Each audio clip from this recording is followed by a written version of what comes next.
Well, I'm joined in the studio now by Lungile Ntuli, who is one of the members of the Tshwane Gospel Choir, and Nqabeni, the promoter. Guys, thanks for coming in. That sounded great. If I can start with you, Lungile, just tell us a little bit about the choir, how you came to be in it, and what exactly you do. Okay, as you've already said, my name is Nqabeni Ntuli, and I am an alto singer in the choir. Tshwane Gospel Choir started in 5 years ago. We're actually 5 years this year. Started by Mr. Begilanga and Mrs. Begilanga, who wanted to give back to the community by sponsoring a couple of local musicians, which is us. And 5 years later, we're touring around the world. Wow, imagine that. Yeah. And just how did it come to grow? Is it just a real team spirit and bonding within the choir? Is it obviously people love your work?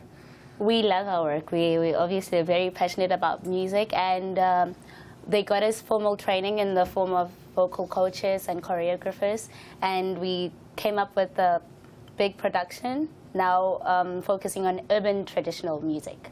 Mary, you're obviously a large part of this as well. How is the UK tour going? How long have you been on tour here? It's been a week now. The tour is going to last for 6 months. We're currently performing in Brighton. Yeah.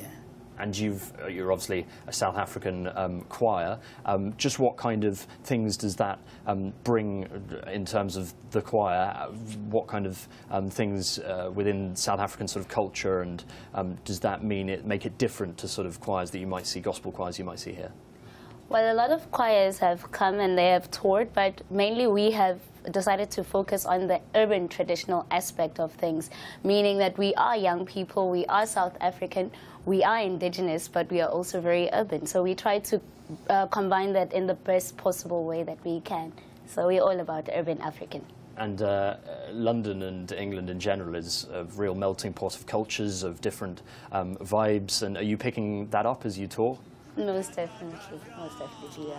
And you're taking on the world, I said in the link there. Yeah. You're on your UK tour now. What are the plans, obviously, within the middle of a 6-month tour? Is that just of the UK, or are you going worldwide as well? We're going worldwide. We're doing also Northern Ireland, and on the 20th, we're going to be doing Music 3 in Belgium.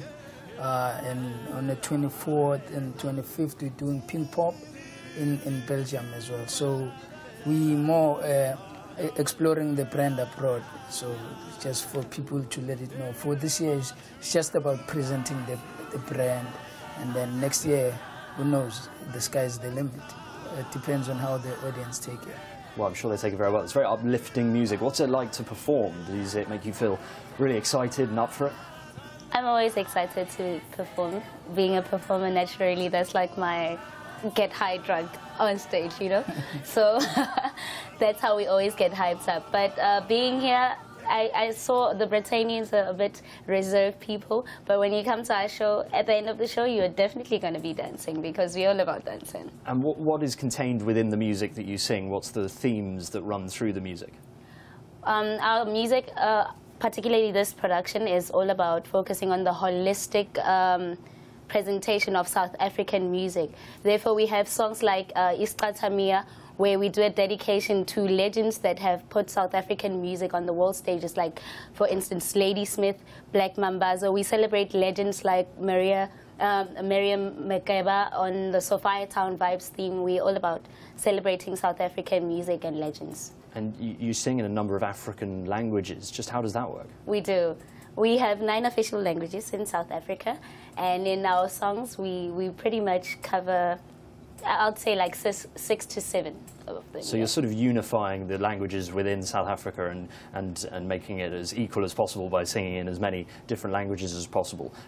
How important is sort of unity in South Africa at the moment? There's obviously been xenophobic attacks fairly recently, and obviously horrible to see, but just how important is it for South Africa to act as one and to come together in this kind of music style, I guess, that you've been singing for during your tour here? It is very critical for South Africans to come together as a people, because as Africans we are all about what we call in isiZulu Ubuntu. I am because of who you are. I cannot be without him, and he cannot be without me. In one of our acts, we quote from our former president, Mr. Thabo Mbeki, in his speech 1998, where he says, I am an African. I am born of the people of the continent of Africa. The pain that the people of Liberia, of Algeria, of Somalia, of the Sudan, of Burundi is the pain that I also bear. He goes on to say that for as long as we do not stick together, we cannot be. Yeah, absolutely. It's a very good moral, that. You've been busy performing, of course. You've also been busy recording. Tell us a bit about that and the albums that you've been working on. Basically, we recorded 2 albums, of which we currently touring with, and we're planning on working on a 3rd album, which will be catered for the 2016 tour. Absolutely, brilliant, brilliant. And what's it like recording an album? Time-consuming, I'm assuming. A lot. It's energy draining, but like I said, we love what we do, so we put in all the best because we love our music. And how many members does the choir have, and does it vary? Do people come and go, or is it a solid group? It's pretty much a solid group. We have 30 vocalists and a 5-piece band, but on this production, we take half the choir, and then half the choir remains in South Africa to do the local acts while we do the international ones.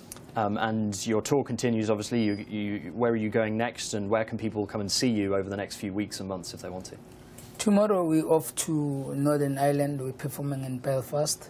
And then on Tuesday we're at Lantern Theatre down in Liverpool for 7 consecutive nights.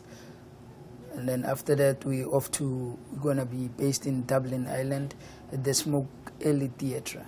Well, it's not only a great opportunity for people to see you, but for also you guys to see the world, no? Yes, definitely, yeah.